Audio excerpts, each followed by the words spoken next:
ताजा अपडेट्स के लिए सब्सक्राइब करें हमारे YouTube चैनल को और साथ ही बेल आइकन को दबाएं। जी हाँ, ये बात 100% सच है कि एमकेपी अशासकीय महाविद्यालय में बतौर लैब सहायक रसायन विज्ञान विभाग में कार्यरत सरबजीत को रिटायरमेंट होने से ठीक एक दिन पहले ये मालूम हुआ कि उन्हें एमकेपी कॉलेज से निलंबित कर दिया गया है। सरबजीत की अपने पिछले 40 वर्ष के कार्यकाल समाप्त होने के बाद आज दिनांक 30 जून को कॉलेज से विदाई होनी थी, परंतु सरबजीत को विदाई के बदले में कॉलेज की समिति ने थमा दिया निलंबन लेटर। निलंबन पत्र मिलते ही मानो कि सरबजीत का सब्र का बांध टूट गया। वहीं एमकेपी कॉलेज समिति के पूर्व सचिव जितेंद्र सिंह नेगी ने श्रमिक मंत्र संवाददाता को बताया कि सरबजीत सिंह के द्वारा दिए गए शैक्षिक योग्यता संदेहपूर्ण पाया गया है और समिति द्वारा चरणबद्ध तरीके से कराई गई जांच पड़ताल में सरबजीत द्वारा संस्थान को जमा कराए गए शैक्षिक योग्यता फर्जी होने की साफ साफ पुष्टि हुई है। तत्पश्चात समिति द्वारा सरबजीत को निलंबित करने का फैसला लिया गया। सचिव ने बताया कि सरबजीत की शैक्षिक योग्यता में एक नहीं बल्कि अनेकों गड़बड़ियां हैं।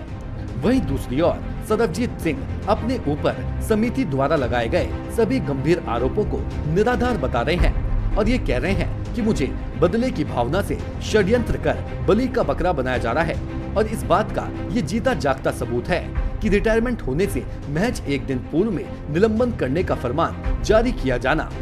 सरबजीत ने ये भी कहा कि मुझे एक दिन पूर्व में जो सचिव के द्वारा निलंबन के आदेश दिए गए हैं, जबकि माननीय उच्च न्यायालय ने पूर्व की समिति को 2 वर्ष पहले ही भंग कर दिया था।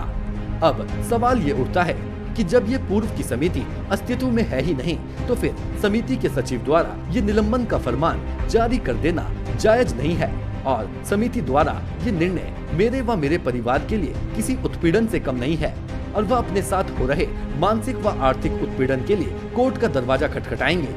कारण समिति द्वारा जबरन किसी कार्मिक को उसके 40 वर्षों बाद उसके काम के बदले निलंबन लेटर थमा देना न्याय संगत नहीं है।